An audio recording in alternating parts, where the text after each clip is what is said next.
عزیزو، میرے بچوں بچیوں، میرے رب نے اپنی ذات تک پہنچنے کے لیے، جنت تک پہنچنے کے لیے، دنیا کی عزت تک پہنچنے کے لیے ایک ضابطہ دیا ہے، وہ ہے محمد الرسول اللہ، وہ ہے محمد الرسول اللہ، وہ ہے محمد الرسول اللہ۔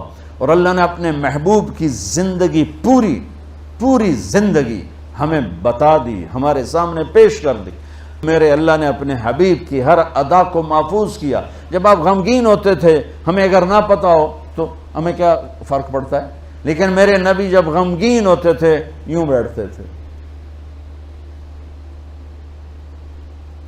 داڑھی ہاتھ میں اور سر جھکا ہوا، آنکھیں بند۔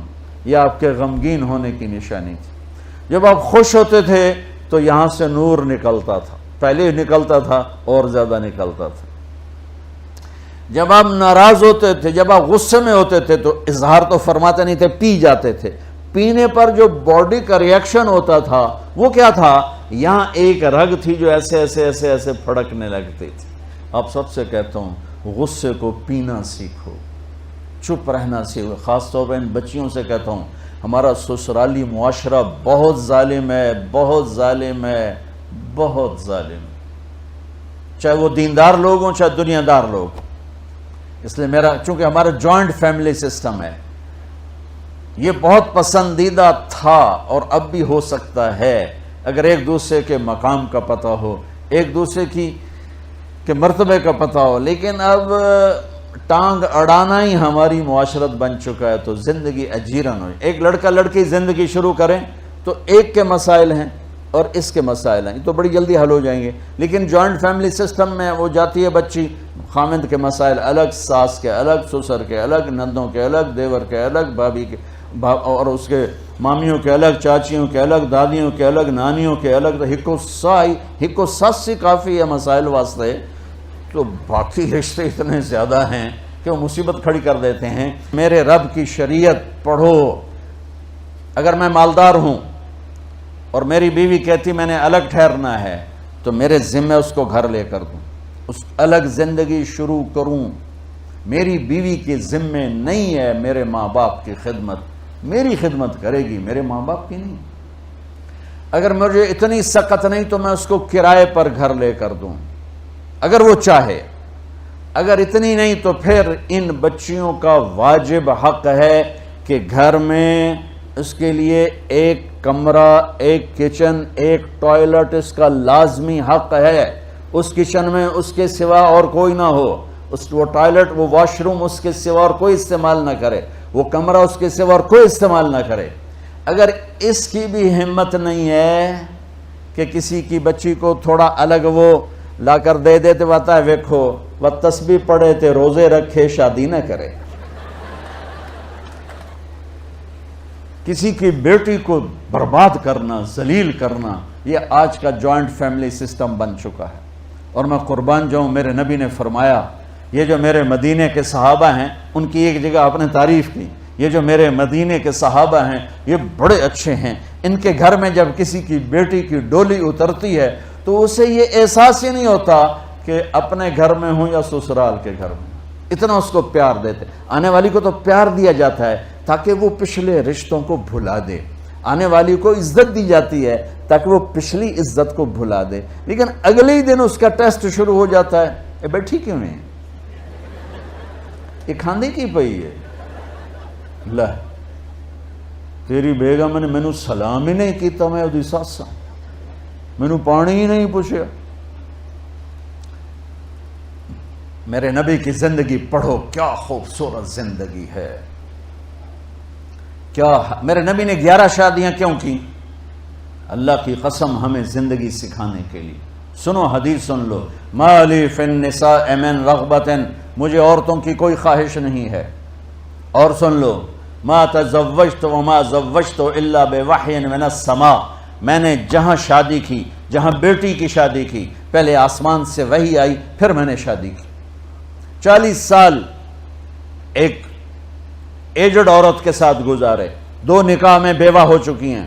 ابو حالہ سے پہلے ورقہ بن نوفل سے منگنی ٹوٹی، ابو حالہ کے نکاح میں بیوہ ہوئیں، ابن عابد کے نکاح میں بیوہ ہوئیں، پہلے سے 2 بچے، ایک ہند ایک حالہ، اور ابن عابد کا ایک بیٹا ہوا، اس کا نام مجھے کہیں نہیں ملا۔ نبی کی حدیث سن لو، بچے تمہارے غلام ہیں، آپ سب باپ بیٹھے ہو، جو جتنے آپ ٹیچر بیٹھے ہو اب سب باپ بیٹھے ہو، جو مستورات ٹیچر ہیں وہ بھی ماں بیٹھی ہیں، اور اصلی باپ اور ماں بھی بیٹھے ہوئے ہیں۔ میرے نبی نے فرمایا اکرموا اولادکم، اپنے بچوں کو عزت دو، عزت دو۔ میرے نبی کیسے عزت دیتے تھے؟ حضرت فاطمہ گھر میں انٹر ہوتی، اور یہ حضرت فاطمہ کا آنا کوئی 8ویں دن نہیں ہوتا تھا، گھر کے ساتھ گھر تھا، 2-4 گھر چھوڑ کے حضرت فاطمہ کا گھر تھا، ہر دوسرے تیسرے دن حضرت فاطمہ آتی ہیں، میرے نبی چیئر پہ بیٹھے ہیں، زمین پر بیٹھے ہیں، چارپائی پر بیٹھے ہیں، لیٹے ہوئے ہیں، جو ہی فاطمہ کو دیکھتے آپ کھڑے ہو جاتے۔ سبحان اللہ، کوئی اپنے بچوں کے لیے کھڑا ہوتا ہے؟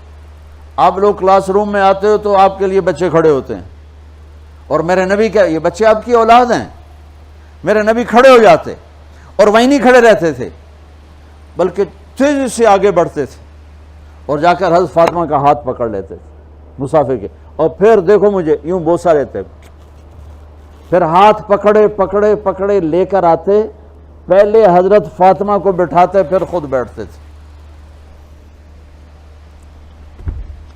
تو پھر کیا جنت کی عورتوں کی سرداری مل گئی۔ اپنے زبان کا بول میٹھا کرو، اپنے اخلاق اچھے کرو، اپنا چہرے کو خوبصورت کرو، جو اللہ نے دے دیا دے دیا، اس کو مسکرانے سے سجاؤ۔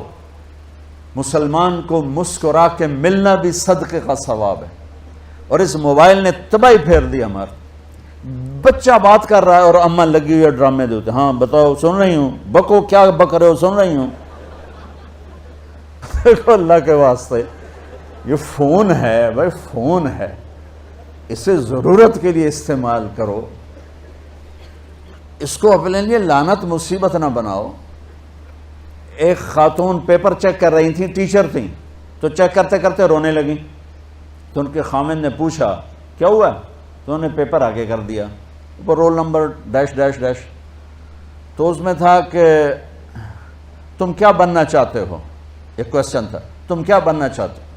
تو اس بچے نے یہاں سے شروع کیا، I want to be a smartphone, یہاں سے اس نے یہ بات، چھوٹے بچوں کا پیپر، تو وہ پڑھا کہ بھئی میں اسمارٹ فون بننا چاہتا ہوں، چونکہ میرے ماں باپ جتنا فون کو اہمیت دیتے ہیں اتنا مجھے اہمیت نہیں دیتے، تو میں اسمارٹ فون بننا چاہتا ہوں۔ تو اس کے خامند نے کہا تو اس میں تو کیوں رو رہی؟ کہا تمہیں پتہ ہے یہ رول نمبر کس کا ہے؟ کہا نہیں، کہا یہ تیرے میرے بچے کا ہے۔ میرے نبی نے ایک زندگی سکھائی، آپ گھر میں آتے تھے مسکراتے ہوئے آتے تھے، اظہار محبت فرماتے تھے۔ عرب کے ماحول میں بیوی سے اظہار محبت عیب تھا، اور گرل فرینڈ بنانا ایک فخر تھا۔ آپ لوگ کٹھے پڑھتے ہو، اس لعنت سے بچو، باعزت آئے ہو باعزت چلے جاؤ، اپنی شادیاں ماں باپ کی رائے سے کرو، ماں باپ کی دعائیں لے کر کرو، اپنے فیصلے خود مت کرو۔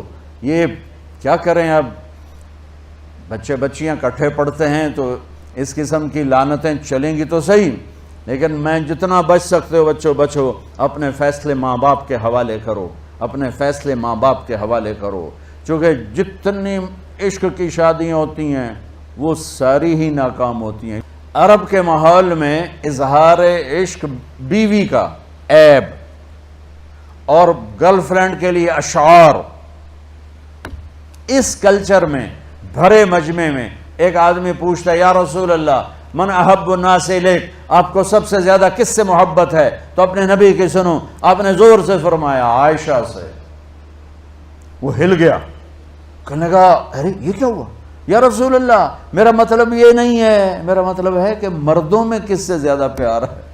تو آپ کو پتہ چل گیا، اس کی نبض پہ ہاتھ رکھ لیا کہ اس کو ہضم ہی نہیں ہوا کہ میں نے عائشہ کا نام لے دیا۔ اب آپ نے کہنا تھا ابو بکر سے، تو آپ نے کہا عائشہ کے ابا سے، عائشہ کے ابا سے۔ آپ اتنے کائنات کا بوجھ سر پہ اٹھا کے زندگی گزاری، اور اپنے حسنین کے لیے روزانہ وقت نکالتے تھے۔ آپ کہتے ہو میں ریکٹر ہو گیا ہوں، میرے پر ٹائم کوئی نہیں، میں پروفیسر ہو گیا ہوں، میرے پر ٹائم ہی کوئی نہیں، تو کیا فائدہ ہے ٹائیاں لگانے کا؟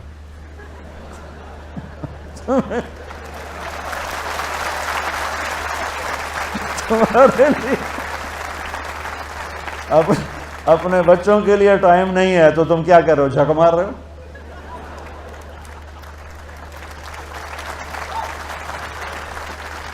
میرے نبی سے زیادہ مصروف کوئی آئے گا؟ بولو، جواب دو، جواب دو زور سے۔ 7 بر اعظم کے انسان اور قیامت تک کے انسانوں کی ذمہ داری سر پر ہو، اور وہ روز بچوں کے لیے وقت نکالیں۔ این اللقا، میرے شرارتی بچے کدھر ہیں؟ روزانہ دوسرے تیسرے دن آپ حسنین کو ٹائم دیتے۔ اب کیسے ٹائم دیتے؟ دیکھو ان کے لیے ایسے آپ ان کے لیے ہاتھ بھی بچھا دیتے اور پاؤں کے گھٹنے بھی اٹھا دیتے، ہاتھ اور گھٹنے لیول کر کے، کمر پورا جیسے سواری کا ہوتا ہے۔ آؤ بھائی بچوں اپنے اونٹ پہ چڑھ جاؤ، دونوں بچوں کو اوپر چڑھا کر کمرے میں چکر لگاتے، پھر کہتے تمہارا اونٹ کیسا ہے، پھر دونوں کو اتار کے زینب کو اوپر چڑھاتے، پھر کہتے اوپر سے آ گئے حضرت جابر ایک دفعہ کہ حسنین اوپر چڑھے ہوئے تھے، بڑی عالی شان سواری ہے بھائی، بڑی عالی شان سواری ہے بھائی۔ تو میرے نبی نے نیچے سے کہا بڑے عالی شان سوار ہیں بھائی، بڑے عالی شان سوار ہیں بھائی، میرا سب سے بڑا سرمایہ میری اولاد ہے، میں نے اسے ٹائم نہ دیا، میں نے اسے یہ سب آپ کی اولاد بیٹھے ہوئے ہیں، سب آپ کی اولاد بیٹھے ہوئے ہیں۔ ٹیچر کا رتبہ بہت بلند اللہ نے بنایا ہے۔ میرے نبی ٹیچر بن کے آئے، بادشاہ بن کے نہیں آئے، حاکم بن کے نہیں آئے، تاجر بن کے نہیں آئے، میرے نبی معلم بن کر آئے، مقدس ترین نسبت۔ یہ سب آپ کی اولاد ہے، یہ اگر اچھے انسان بنتے ہیں، میرے 5 بچے ہیں، کتنا کو صدقہ جاریہ بنیں گے؟ آپ کے 10,000 بچے ہیں، اگر یہ ایک بچہ صحیح چلے، نیک بنے، آپ خود سے جو کتنا بڑا آپ نبیوں کے ساتھ اٹھائے جائیں گے۔ یہ اتنا عالی شان مرتبہ ہے انسانیت کے لیے، معلم بننا، ٹیچر بننا۔ لیکن پھر نبی کی زندگی پڑھو، نبی والے اخلاق پڑھو کہ میرے نبی نے کیسے زندگی، کیسے خوبصورت طریقے سے اپنی اگلی نسل کو سنبھالا۔